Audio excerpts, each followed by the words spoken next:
Caught me tapping on the table. Hey, how are you? You're one of my friends. You better get to know me before you follow me, right? Don't let people get into your energy unless they got a wristband.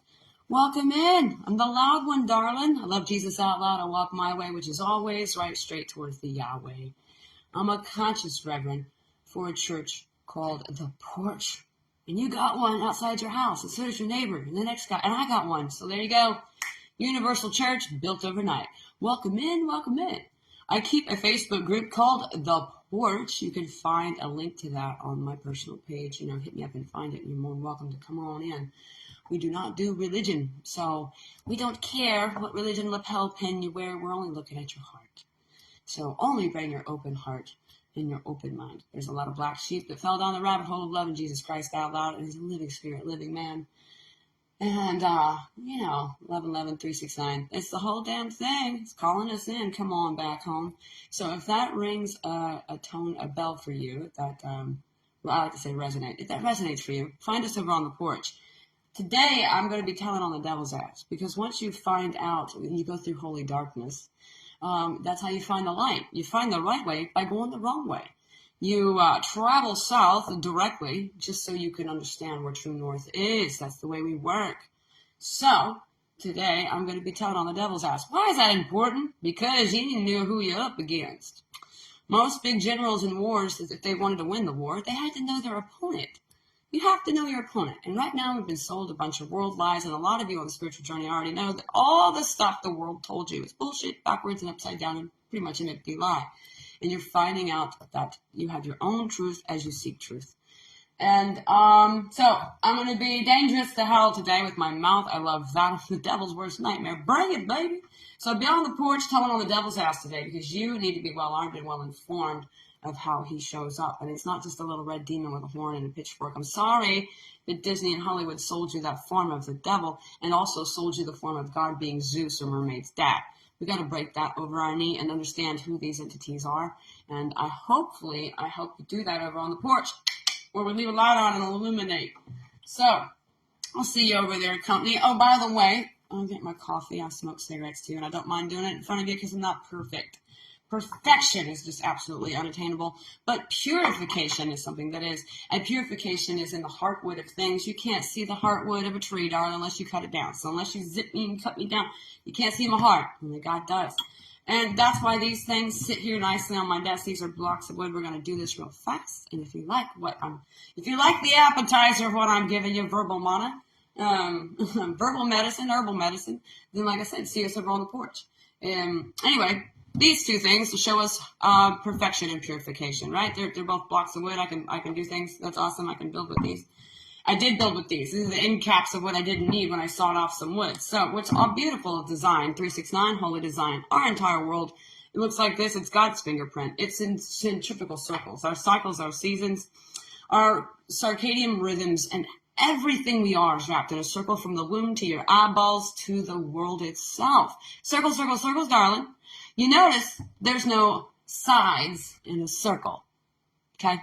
The devil likes to make you pick a side, because S-I-I-D-E, darling, everything with side ends in the killing of. That's what that means. Side means the killing of. So pesticide, infanticide, murder, homicide, all the sides, they kill. So we as human collective, if we keep picking sides, it's going to kill us. Side is don't do side. Don't pick sides. Become a circle. That's what Jesus said. So here we are. We're going to be a circle. So hey there, Lee. How are you? So we're just giving them a little doodad of knowledge. But anyway, here's the heartwood. You are the heartwood. That's the center. That's really called the heartwood of trees and wood. Now, this is what it's supposed to look like. God's fingerprint, 369, holy design, centrifugal circles. Isn't it beautiful? And all of these are a timeline. Isn't that amazing? Tell me there's not an intelligence here. God. So this is what it's supposed to look like. And as a carpenter, I see this all the time. This design is not new to me. I expect to see this inside of the wood of heartwood. So when I cut open another, I got this. What? I'm all of a sudden, I'm Russian. What is this? What? So what is this? This looks nothing like this. And as this spun out off the block I was cutting and into the yard, it landed like this, and I just damn noticed. And I was like, isn't that beautiful? Look at the hardwood on that thing. Now, regardless of how that happened, that's beautiful, isn't it? It still is wood. It's still wood, just like this. So some of us don't look like this. We're made like this. But both of these are made, made of wood. So you chip off the old block. We're all made through God. Some of us don't look the same on the inside, but that doesn't make would make us wood nonetheless. And one of these pieces of wood is covered in bad T-shirts and vices and stinky smells and bad. They believe in dinosaurs and flat Earth. We call that's paint. See how that's chipped and it's paint? This is also cracked, so it's probably, this wood has been cracked, used, and painted. This one hadn't.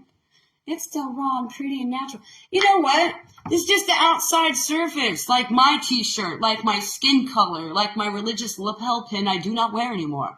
This is all just covering me up for you to judge me. I'm white. I'm cracked. I'm a piece of shit, piece of wood. That's not for you to judge. You should see the beauty of the inside, because this piece of shit, piece of wood that nobody wanted, red dirt preachers using all the time to show people the difference in the heartwood. So it's a beautiful design, still handmade and crafted by the Lord. But not all are the same. You know what I'm saying? We are the same, but we ain't, and that's the beauty of it. Okay, paradox. Meet us in the folklore. I want to give you a quick story and my quick take on the very first story. The very first story we got taught as little whippers at church. We got taught about Adam and Eve. And what we take from that is a talking snake and a bad, bad woman. Women are bad, inherently bad.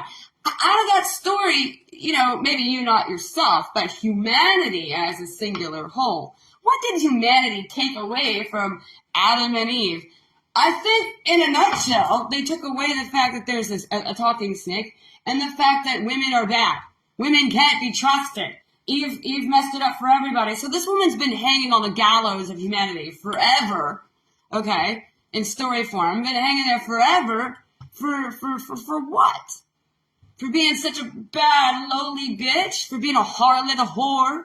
I don't think so. Let me tell you something. There was a time in my life where I too had a garden. It's called a marriage. And I had a beautiful fruit and I loved my life. And it was wonderful. Until I had a snake enter my garden and charm me and talk to me and sell me lies that my heart even believed. And I left that marriage. And that snake ate me. Chewed me up, spit me out as if my bones weren't nothing. And then I was left in a desolate land outside my marriage, and everything that I had once created and was fruitful was crushed. And that's the day I realized, oh, poor Eve, because even in the years we live in now, even in the 20th century, okay, is that the century we're in? I don't give a damn. So I live everywhere. Okay, I'm psychic. I live everywhere, all timelines. Time is fluid, ladies and gentlemen. Back to the story. I realize it's probably not a snot-talking snake as much as we like to fantastical believe. There's a lot of people out there that are snakes. And the conscious awakening that's happened in the last decade has let us all know what a narcissist is. The first lesson in God, narcissism, and do the dishes. First thing God told me to do was do the dishes. And then we learned about narcissism. Narcissism and narcissistic people are people eaters. They're mimickers of love. They're gaslighters, and they eat and fart your energy and then leave you. And then when they leave you, you're like a cruded up piece of, hey, that's kill, steal, and destroy, darling, all day long. A liar, a great pretender. This is the devil. Okay? And it doesn't mean that one person in your life that did that is the devil himself. It just means the devil is a spirit, y'all. Wake up to this hell. Wake up to this knowledge. Snake, Adam and Eve. Wasn't really much a talking snake. It was the same snake that came in your life and talked you out of your inheritance, out of your abundance, out of your inheritance through God. Snakes come in many forms, darlings, and I'm just saying, apostrophe, hey, I live in this world too where we eat spaghetti and poop and make beds and stuff, but still listen to God. We live in like two shifting gears all the time. I live here too, and I'm coming to you saying, hey, and there's a time where I cried real hard because I got had up by a snake. And so I have real empathy now for Eve, you know? She probably wasn't that bad. She probably just got had that bad. So what we should take away from the story is, can we release Eve from the gallows of humanity? I don't think we need to be looking at her so much as being such a bad bitch. I mean, blame the snake for gaslighting her. I think what we really need to understand is how fucking badass the snake is. Because he got up in her kingdom, and I knew the story my whole life, and the snake got up in my kingdom when I was 29 years old, as if I didn't know the story at all. Right? So it's a repetitive story. So let's actually turn the gaslighting to spotlighting. Let's turn the light and put it back on the snake. Back on the snake that is a spirit and is the spirit of narcissism. The devil is the original narcissist, you guys. Think about that. He wanted to be God. Okay? He wanted to be God. When you love yourself so much, you drown in a reflection. He's the great pretender. He mimics God. Everywhere there's God, there's a devil. If God makes fire, the devil makes smoke. I mean, everywhere there's God, he tries to mingle in. If God, if there's religion, because Satan did that. No, man did that. So Satan did that. Okay? Satan built religion. So when Satan builds religion, he's like making sure that he sticks God's name right next to it. Religion and God ain't got to do with each other. Have you noticed? It's like funny how you say one, you get the other. You say fire, you get smoke. The devil works this way. So we have to know that the devil is not just a little red man running around at the end of your bed between midnight and 4 a.m. talking about you suck. You know what I mean? It's not boos and ahs. I mean, that too. But, for the rest of us laymen, we need to know what we're working with here. The devil is narcissistic. He is the original birthplace of narcissism. Demonic as it is, it kills, steals, and destroys. It is the great pretender of love. It mimics under the hat of love all day. It takes your power because it has none of its own. You have to give it power. Very much like the devil, he doesn't have any power of his own because he's a dumbass.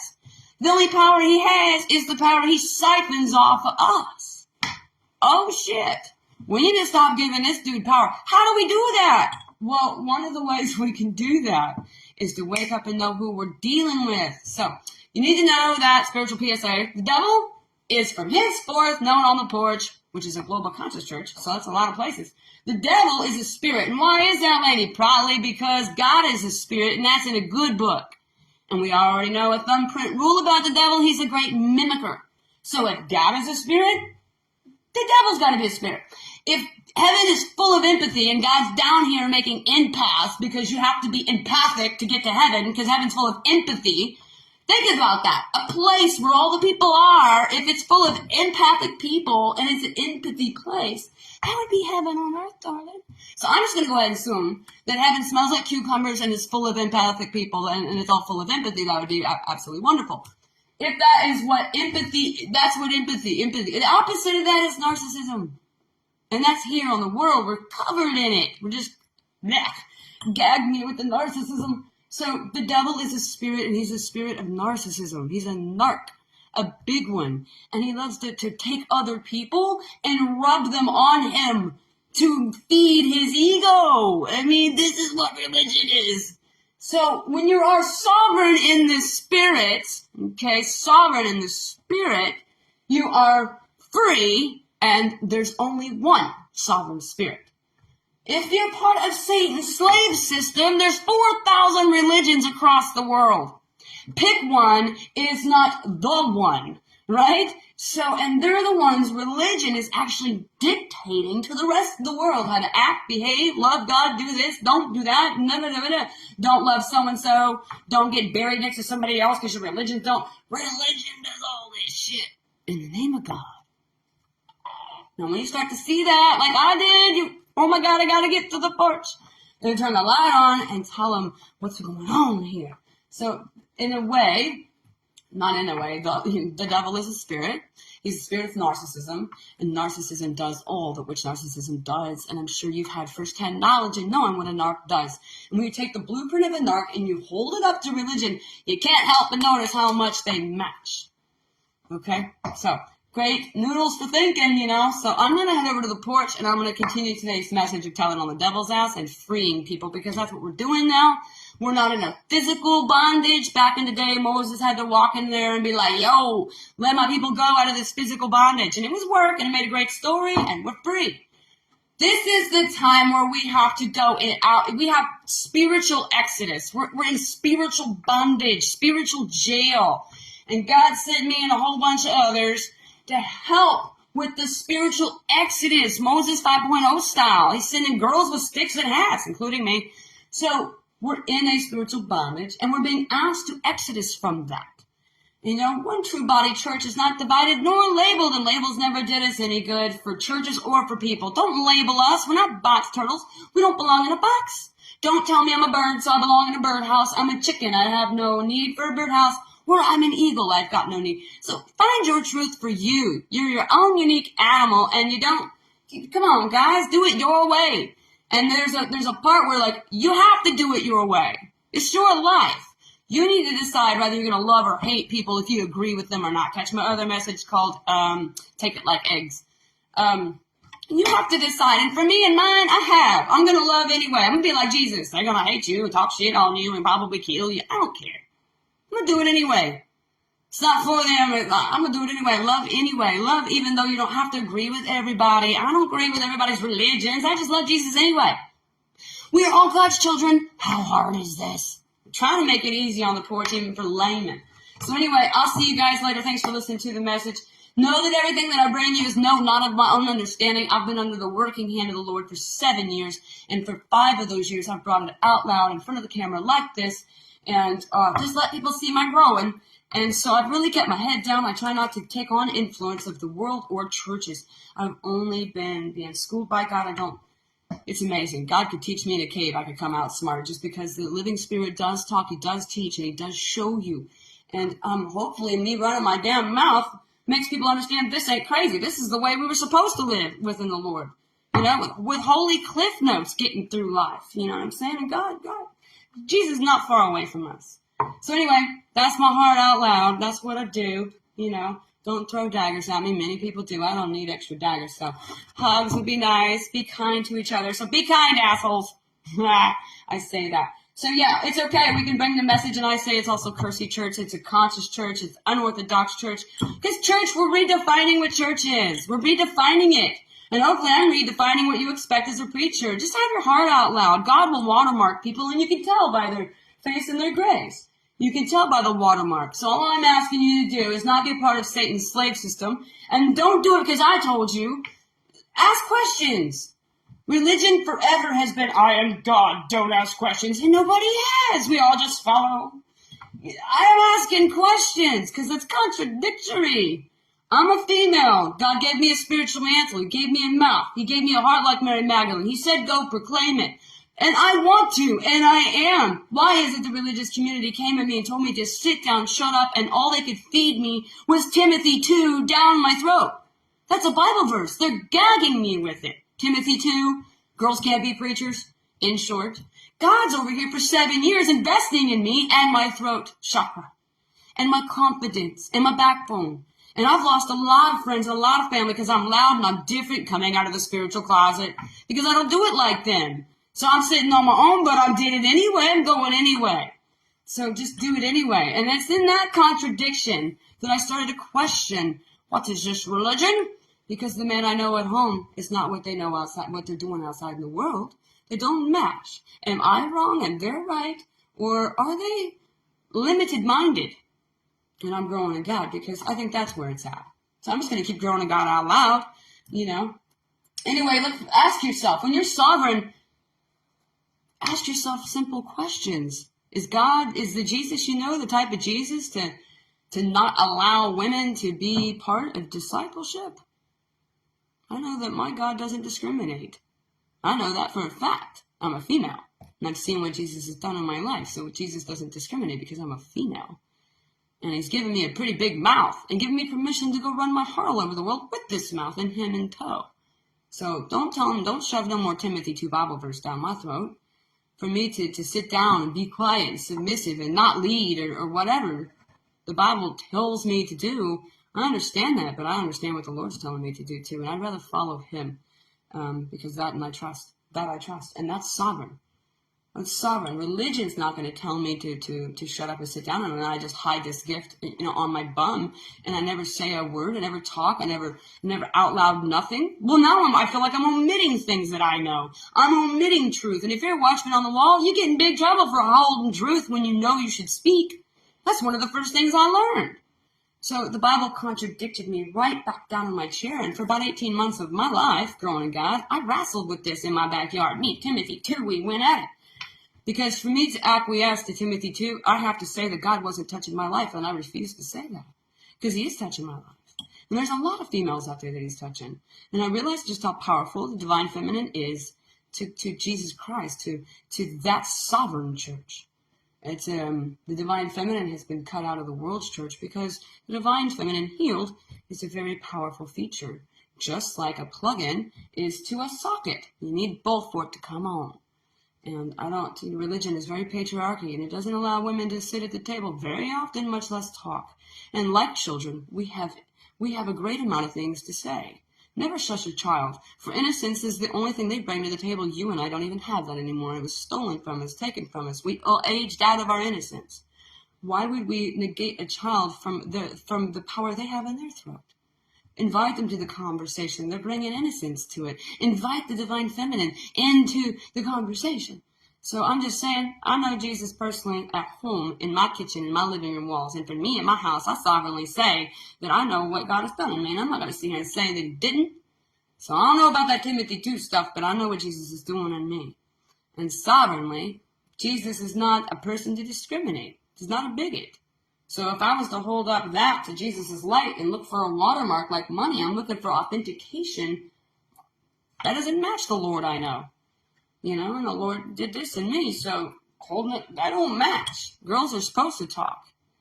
And we're supposed to lead with our hearts wide open. That's all I'm doing. I'm like a William Tell Overture. I just run and tell it.